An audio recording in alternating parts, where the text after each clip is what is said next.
Hey there, I'm Alex Kidman, and these are the Nothing Phone 3A and Nothing Phone 3A Pro. Let's get into the review.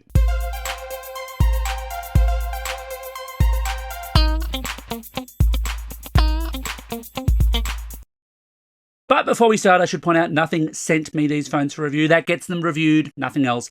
They have no editorial input in what I'm about to say. And I am reviewing both as the single review because I figure a decent number of potential buyers of these will be weighing up, is it worth paying more for the Pro? Is it just worth getting the Nothing Phone 3A? I have tested them side by side for that purpose. From the front, there's very little to tell the Nothing Phone 3A and Nothing Phone 3A Pro apart.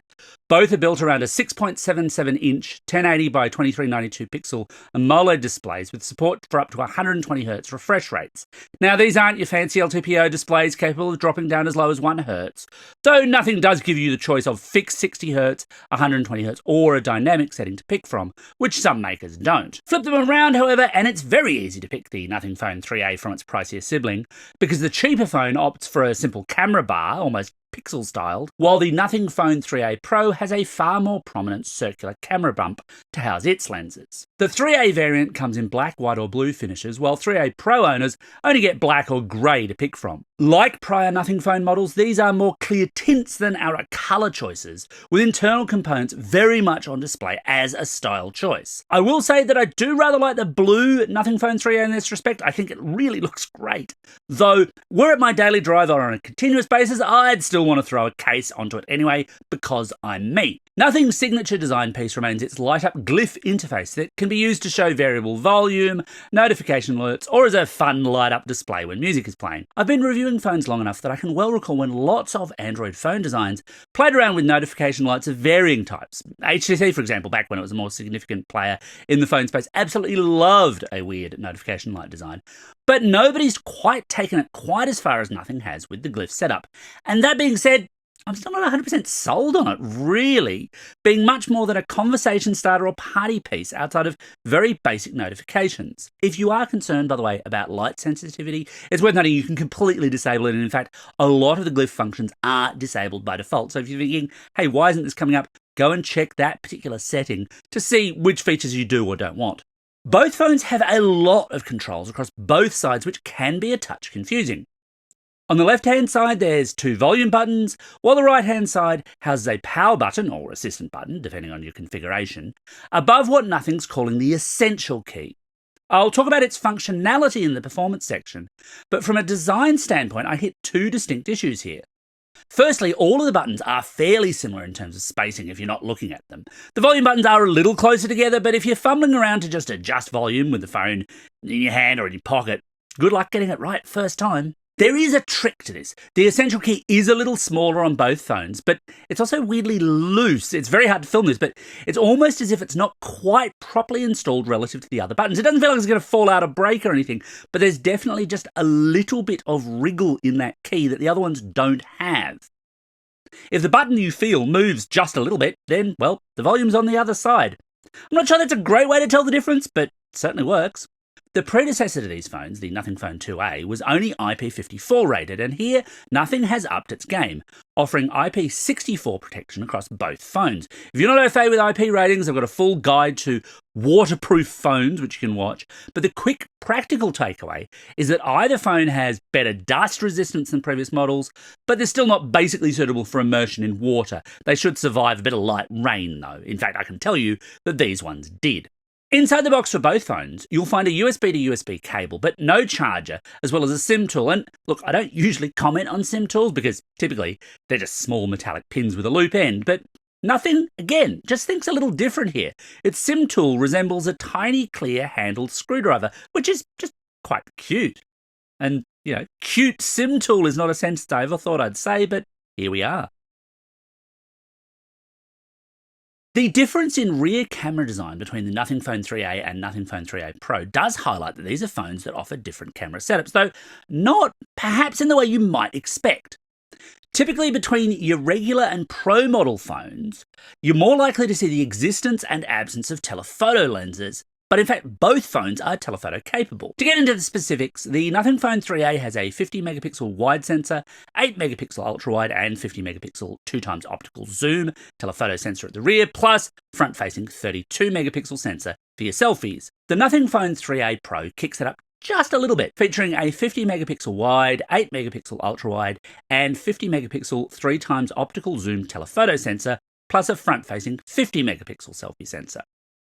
Now, I am someone who appreciates having a higher degree of telephoto zoom. I genuinely find it useful for capturing shots, especially when I can shoot within the native optical length of a given lens, though typically less so with extended zoom and the sometimes ridiculous levels of hybrid digital zoom that some phones offer. The Nothing Phone 3A can push its 2x telephoto lens up to 30x zoom, while the 3A Pro can manage up to 60x digital zoom. So what does that look like? Well, rather predictably, not great, though you can push the 3A Pro obviously a little further than the 3A before it all starts to fall apart. I'll give that a little visual context. Here's a shot taken with a standard lens just on the Nothing Phone 3A, and there are some chickens in the very, very far distance. It's a rainy day, this is not a spectacular shot, I'm just using it to illustrate a point. Now, if I want to get close to the chickens, obviously I could sort of walk up to them, but maybe they're a bit feral, so I'll just use the 30x zoom, and yeah, that's not a great shot. I assure you, those are chickens, not just blurs in the background. The 3A Pro takes much the same standard shot, to nobody's surprise, but its 30x shot, while still flawed, is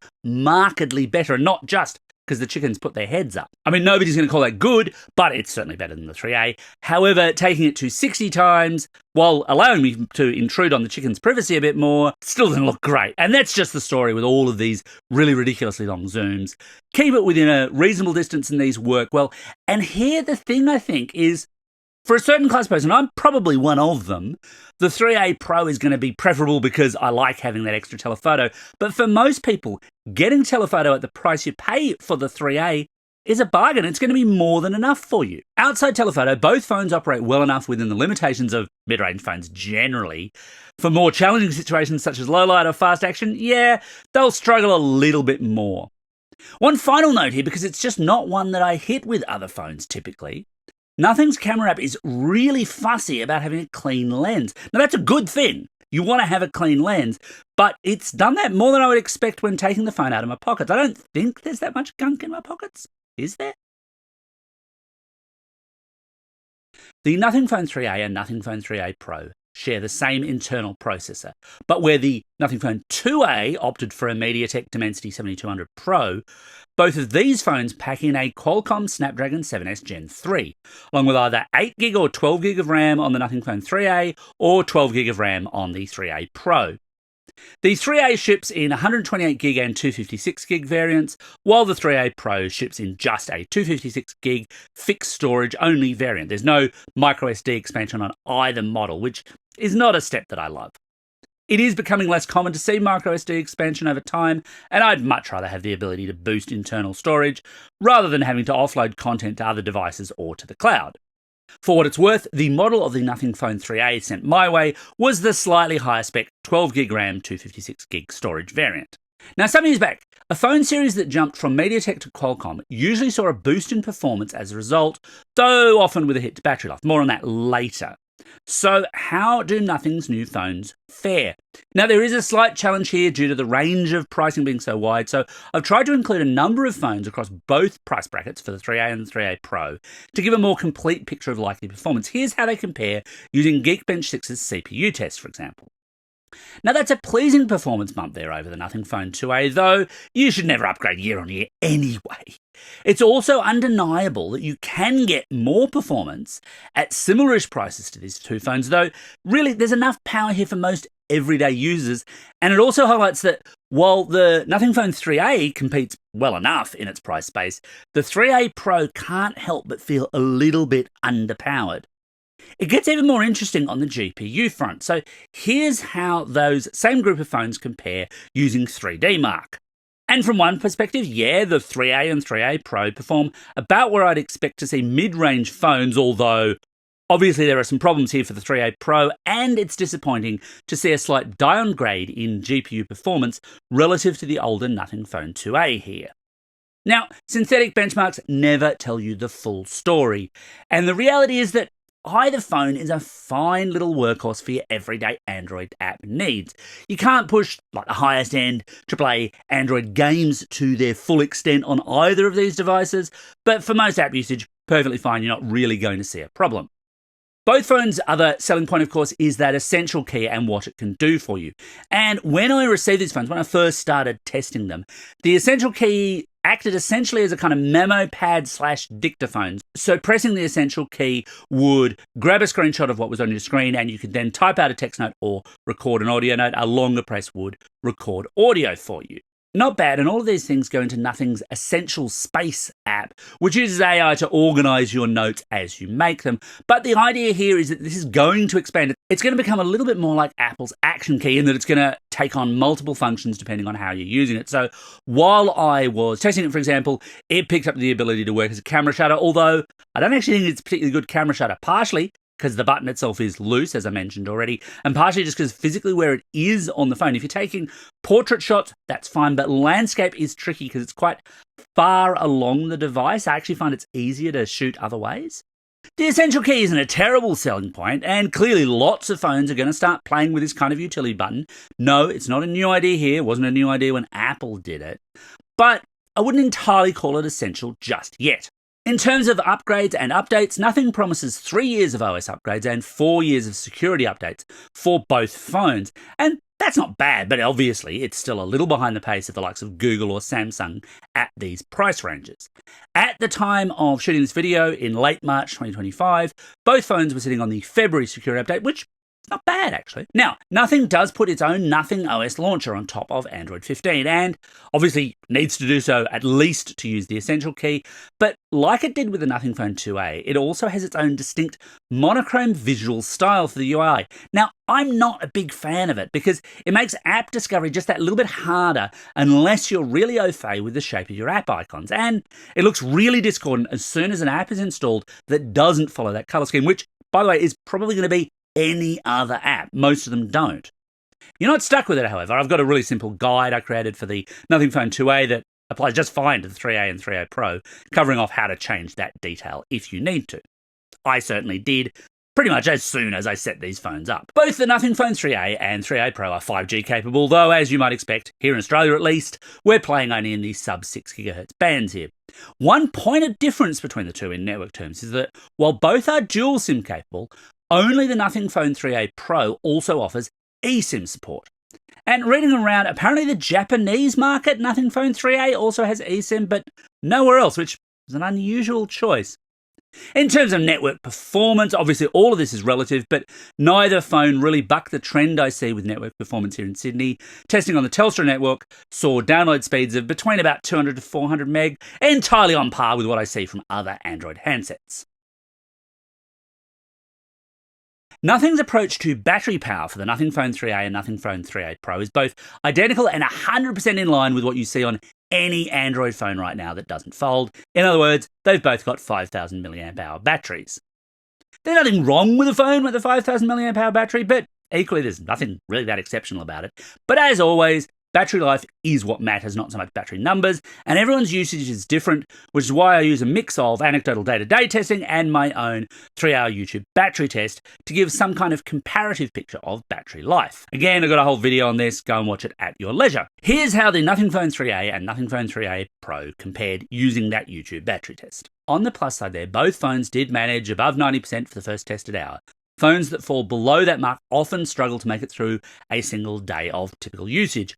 It's disappointing, however, that they're both worse in that hour than the older Nothing Phone 2A was, and clearly there's a lot of phones that do better than they do within their price range too. On the more anecdotal side, I've certainly found them capable of running for a single day without too much use as long as I wasn't hammering them too hard, and I could see if you were a light user making it to a second day without too much fuss. Both phones ship in quite slender boxes with no space for a charger, so you'll have to supply your own. They only support wired charging as well, up to 50 watts, which is nice and fast, but no support for wireless charging on either phone. Now, for the 3A, yeah, that's kind of expected at price range. For the 3A Pro, though, you are starting to get up into the price range, or at least near it, where you would expect wireless charging to be a feature, but it's just not to be found here. So should you buy either phone? And if you are, which one should you buy? Well, if it's not clear already, Yeah, I think this is a phone worth buying, but when I say this is a phone worth buying, I'm talking about the Nothing Phone 3A. I think that's the value play here. I like the additional camera features that the 3A Pro has, but it is hard to reconcile its price point against the other features you don't get and the fact that the performance is the same as the Nothing Phone 3A. The 3A is the star of this particular show, even though it's the lower spec model. And that's my take on the Nothing Phone 3A and Nothing Phone 3A Pro. What do you think? Got any questions? Hit me up in the comments below, and as always, thanks for watching, and don't forget to hit like and subscribe and consider becoming a financial supporter.